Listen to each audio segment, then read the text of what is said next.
जय जय श्री सीताराम भक्तों, स्वागत है आपका हमारा YouTube चैनल ब्रह्मेश्वर महादेव ज्ञान दर्पण में। भक्तजनों, आज हमारा जो चर्चा का विषय है वो है फाल्गुन मास के शुक्ल पक्ष में जो आंवला एकादशी जो आती है, जिसको आंवल की एकादशी जो कहते हैं, ये कब पड़ने वाली है और इसका जो पूर्णिमा का समय क्या रहेगा और इसका पारना का समय क्या रहेगा, इसका क्या महात्म्य है, ये सब हम विस्तार से बताने वाले हैं। भक्तजनों, यदि आप हमारे इस चैनल पर नए हैं, अभी तक आपने हमारे चैनल ब्रह्मेश्वर महादेव ज्ञान दर्पण को सब्सक्राइब नहीं किया, सब्सक्राइब कर लीजिएगा। वीडियो आपको अच्छी लगे तो इसको लाइक कीजिए, ज्यादा से ज्यादा लोगों तक शेयर कीजिएगा। भक्तजनों, फाल्गुन मास के शुक्ल पक्ष में जो एकादशी आती है, इसको आंवला एकादशी या रंग भरी एकादशी के नाम से जाना जाता है। भक्तजनों, जैसा कि हम जानते हैं, जिस प्रकार से भगवान श्री शंकर जी को बिल्व वृक्ष, बिल्व पत्र जो है अति प्रसन्न प्रिय होते हैं, बिल्व वृक्ष जो हमको अति प्रिय होता है, उसी प्रकार जो है श्री हरि भगवान विष्णु जी को जो है आंवल का जो आंवले का जो वृक्ष है वो अति प्रिय होता है। आंवले के वृक्ष में माता लक्ष्मी और भगवान श्री हरि विष्णु का जो है उसमें अंश माना जाता है, उनका ही स्वरूप से माना जाता है।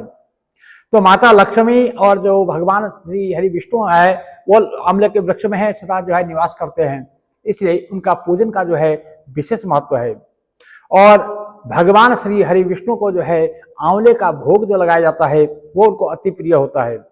भक्तजनों, इस दिन जो है आंवले का जो पूजन किया जाता है, आंवले के वृक्ष का पूजन किया जाता है और श्री हरि भगवान को जो है आंवले का ही भोग लगाया जाता है। इस एकादशी का जो है, क्योंकि मैं पहले ही बताया है कि श्री हरि भगवान विष्णु को जो है एकादशी तिथि बहुत अति प्रिय होती है और उसमें जो है हर एकादशी का जो है अपने आप में एक अलग ही महत्व है। जो ये आंवल की एकादशी है, ऐसा हमारे शास्त्र कहते हैं कि इसका जिसने व्रत कर लिया तो समझो उसने 1000 गाय के दान के बराबर का फल जो है इस आंवला एकादशी के व्रत मात्र से प्राप्त हो जाता है। इसलिए हर वैष्णव जन को चाहिए कि कम से कम जो है एकादशी का व्रत उन्हें जरूर करना चाहिए, क्योंकि वैसे भी व्रतों का राजा जो है एकादशी को कहा जाता है। एकादशी का जो प्रादुर्भाव है वो स्वयं भगवान श्री हरि विष्णु के अंश से हुआ, इसलिए उसको जो है भगवान विष्णु का ही पूजन माना जाता है। इसलिए सभी वैष्णव जनों को चाहिए, उनको जो है एकादशी का व्रत जरूर करना चाहिए। भक्तजनों, अब हम सबसे पहले बात करते हैं इस बार 2025 में जो है आंवला एकादशी कब पड़ेगी, इसका पूजन कब किया जाएगा। भक्तजनों, एकादशी तिथि का जो प्रारंभ है वो 9 मार्च रविवार 2025 को सुबेरे 7:46 पे जो है एकादशी तिथि प्रारंभ हो रही है, जो 10 तारीख सोमवार को सुबेरे 7:45 तक जो है एकादशी तिथि रहेगी। इसलिए एकादशी का जो व्रत है वो हमेशा द्वादशी युक्त ही किया जाता है, द्वादशी युक्त ही जो है एकादशी का व्रत किया जाता है। और वैसे जो है सूर्य उदय व्यापनी एकादशी जो है वो 10 तारीख को ही रहेगी। तो इसलिए जो है आंवला एकादशी का जो व्रत है वो 10 मार्च सोमवार 2025 को ही किया जाएगा। भक्तजनों, जैसे इसका जो पूजन का जो हम विधि बताते हैं एकादशी का, एकादशी जो भी होती है इनका जो है पूजन का वैसे इसका महत्व जो है 3 दिन का व्रत होता है, क्योंकि इसका जो प्रारंभ जो है वो 10वीं दिन से ही जो है एकादशी के नियम चालू हो जाते हैं। 10वीं की तिथि के दिन सुबह ब्रह्म मुहूर्त में उठना है, स्नान से निवृत्त होना है। उस दिन जो है सारा दिन जो है अपने घर को पवित्र रखना है, अपने आसपास पवित्र रखना है, सात्विक भोजन करना है, ब्रह्मचर्य का पालन करना है और शाम को जो है 10वीं के दिन सूर्य अस्त होने से पहले जो है भोजन कर लेना होता है। और इस प्रकार से 10वीं का जो है नियम करने के पश्चात एकादशी के दिन सुबह ब्रह्म मुहूर्त में उठना होता है। एकादशी के दिन सुबह ब्रह्म मुहूर्त में उठ करके सबसे पहले जो है अपना स्नानादि से निवृत्त होकर के भगवान सूर्यदेव को अर्घ्य देना है। सूर्य देव को नमस्कार करना है, धरती को नमस्कार करना है। उसके बाद जो अपने घर में बड़े बुजुर्ग जो भी अपने से बड़े हैं उन सबको प्रणाम करके उनसे आशीर्वाद लेना है।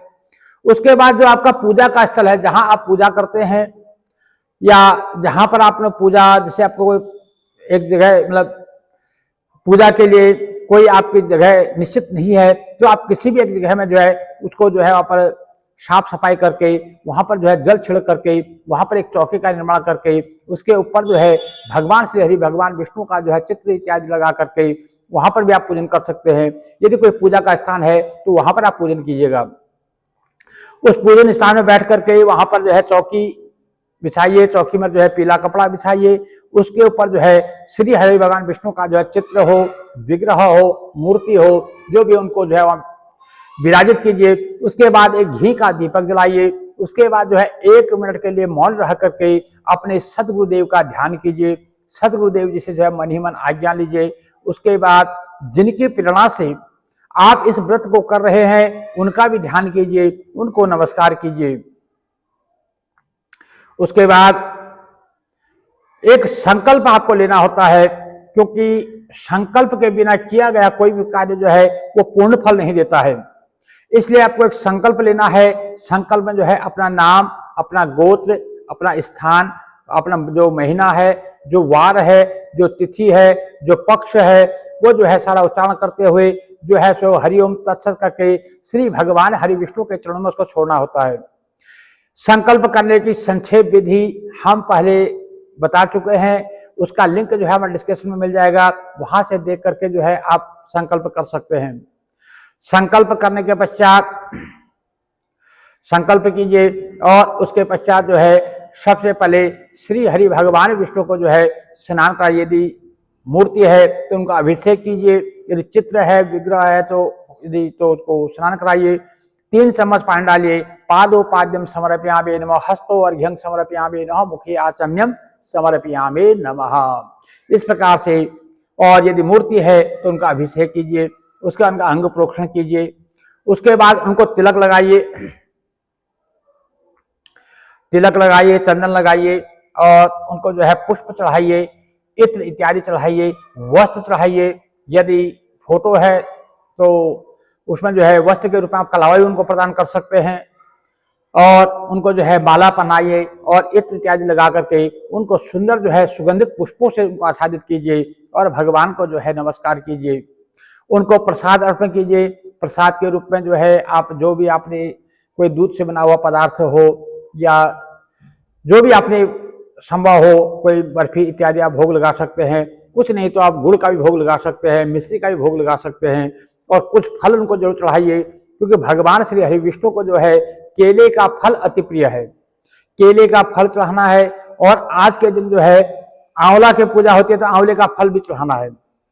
उसके बाद पूजन करने के पश्चात में जो है वहां पर श्री हरि भगवान को पूजन कीजिए। उनके जो है उनका नाना प्रकार की स्तुतियों से जो उनका पूजन कीजिए, उनका जो है गुणगान कीजिए। कोई गुरु मंत्र मिला है तो उसका जाप कीजिए, नहीं तो जो है हरिओम जो है हरिओम तत्सत करके या ओम नमो नारायण या ओम नमो भगवते वासुदेवाय इत्यादि जो भी मंत्र जो है आपको आते हैं उन मंत्रों से जो है आप भगवान का जो है जाप कीजिए। उसके बाद जितना आपके पास समय है, यदि सवेरे समय हो तो आप जो है इनकी जो आंवल की एकादशी की जो कथा श्रवण कर लीजिए। यदि सवेरे आपको जो है कोई जैसे नौकरी पेशा लोग हैं उनको सुबह के समय कथा सुनने का समय नहीं मिलता है तो वह दोपहर में भी कथा सुन सकते हैं, शाम को प्रदोष काल में भी कथा सुन सकते हैं। और आज के दिन जो है जो पूजन, जो विशेष पूजन जो होती है वो होते हैं आंवले के वृक्ष के पास में। उसके बाद जहां भी आपके आसपास में कोई आंवले का वृक्ष हो तो वहां पर जाकर के आपको पूजन करना चाहिए। यदि आपके आसपास में आंवले का वृक्ष नहीं है, उपलब्ध नहीं, तो आप घर में ही जो है आंवले का फल रख करके अथवा जो है आंवले की कोई टहनी घर में रख करके उसमें जो है भगवान का पूजन कीजिए। एक कलश की स्थापना करनी है, आंवले के वृक्ष के पास में आपको कलश की स्थापना करनी है। यदि आंवले का वृक्ष नहीं है तो आप आंवले की टहनी या आंवले का फल ले लीजिए, उनका जो है पूजन करना है। और वहां पर जो है घड़ा, एक जो है कलश की स्थापना करनी है। उस कलश के ऊपर जो है सप्त धान्य रख करके उसके ऊपर जो है श्री हरि भगवान विष्णु का जो मूर्ति आच्छादित करनी है, उनका पूजन करना है। इस प्रकार से भगवान विष्णु के पूजन के साथ साथ जो है आंवले का जो है पूजन करना है। यदि आप कहीं आपके आसपास में नजदीक में कहीं वृक्ष है तो वृक्ष के पास में जाकर पूजन कीजिए, उसको जो है पूरा जैसे पंचोपचार या षोडशोपचार जैसे भी पूजन होता है वैसा पूजन कीजिए। यदि वृक्ष की उपलब्ध नहीं है तो आप जो है घर पर ही जो है एक आंवले का फल लेकर के अथवा जो है आंवले की टहनी लेकर के उसमें जो है आप पूजन कर सकते हैं।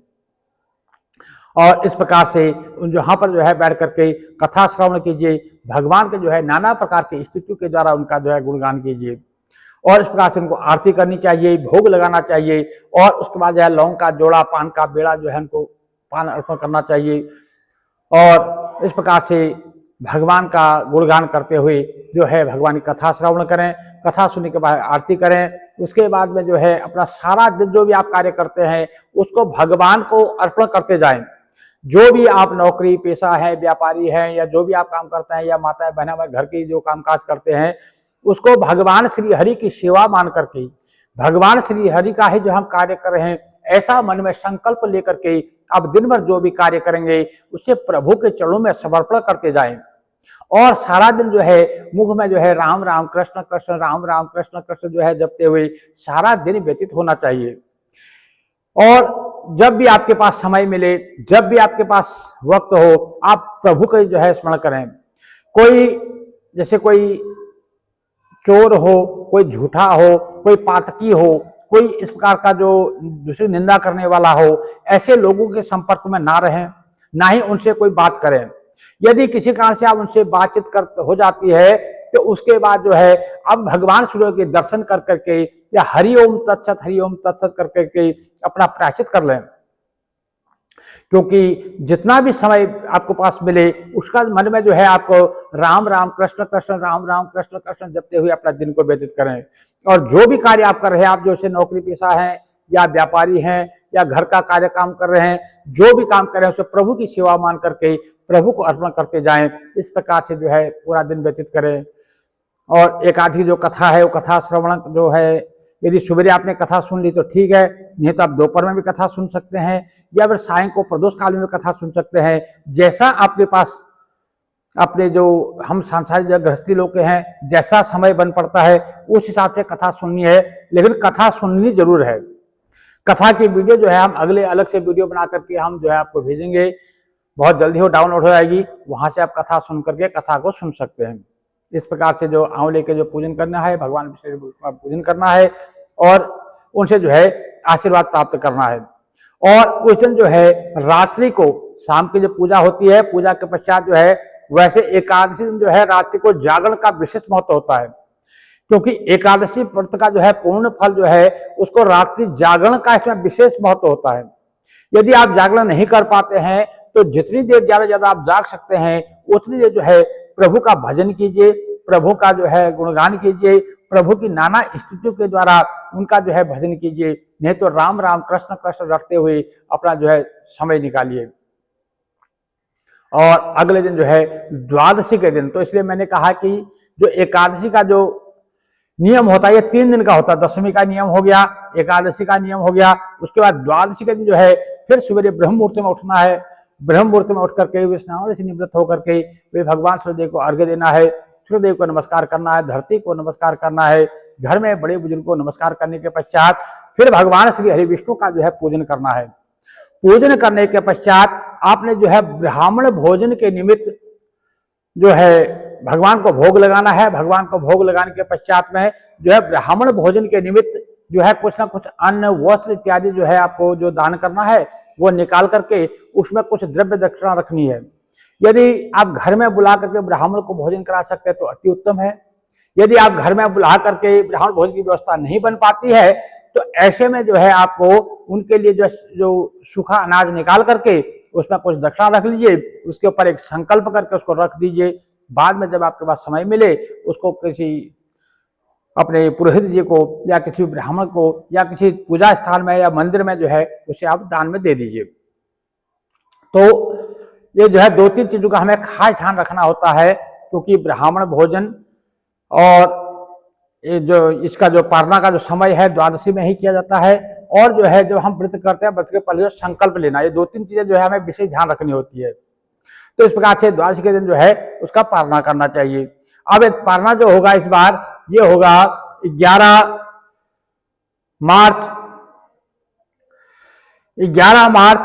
2025 मंगलवार को जो है सवेरे 6:39 से लेके 8:15 तक जो है इसका पारणा का समय रहेगा।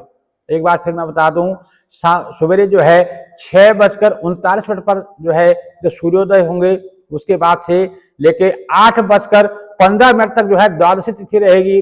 उसके बाद जो है फिर त्रयोदशी तिथि प्रारंभ हो जाएगी। तो व्रत का जो पारणा होता है हमेशा वो द्वादशी में ही किया जाता है, इसलिए 11 मार्च को जो है इनका जो है पारणा किया जाएगा। पारने के समय जो है सवेरे आप जो भगवान को खिचड़ी का भोग लगा करके उससे जो है आप पारणा कर सकते हैं, या आंवले से भी आप जो भगवान को आंवला भोग लगा करके जो है आंवले से भी आप पारणा कर सकते हैं।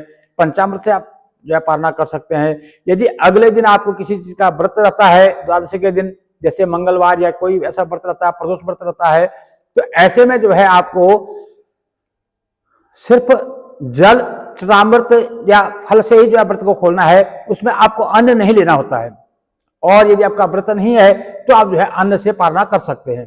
तो इस प्रकार से आप जो है इस दिन जो है आंवले का सेवन जो है जो भगवान को अर्पण किया है, उस आंवले का सेवन जो है भोग से प्रसाद स्वरूप जो है आंवले का जो है आंवला जरूर लेना होता है पारणा में। जो आंवले का आपने भगवान को भोग लगाया उस आंवले का सेवन जरूर करना होता है।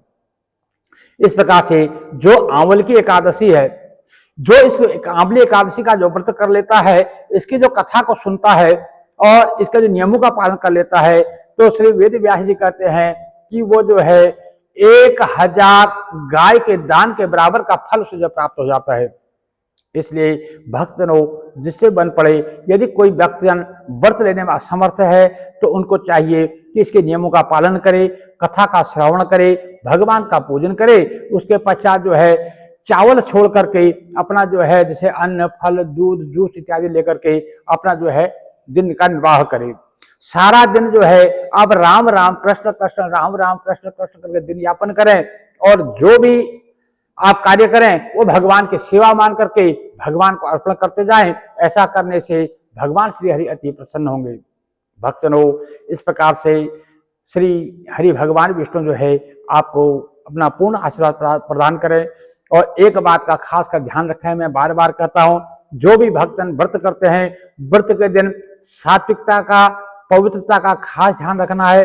कोई झूठ नहीं बोलना है, किसी की निंदा नहीं करनी है, कोई झगड़ा नहीं करना है, कोई अपवित्र व्यक्ति के संपर्क में नहीं रहना है, और किसी प्रकार से किसी की निंदा, चुगली, मनसा वाचा कर्मणः, मन से, वाणी से, कर्म से ना तो किसी के बारे में बुरा सोचे, ना किसी के बारे में बुरा देखें, ना बुरा कुछ कहें, ना करें। तो इस प्रकार से जो है हमेशा जो है सात्विक बने रहे, प्रभु का जो है भजन करते रहे, प्रभु की सेवा ही करते रहे, प्रभु का ही नाम जो है उच्चारण करते रहे। क्योंकि कलयुग केवल नाम आधारा, सुमिर सुमिर नर उतर ही पारा।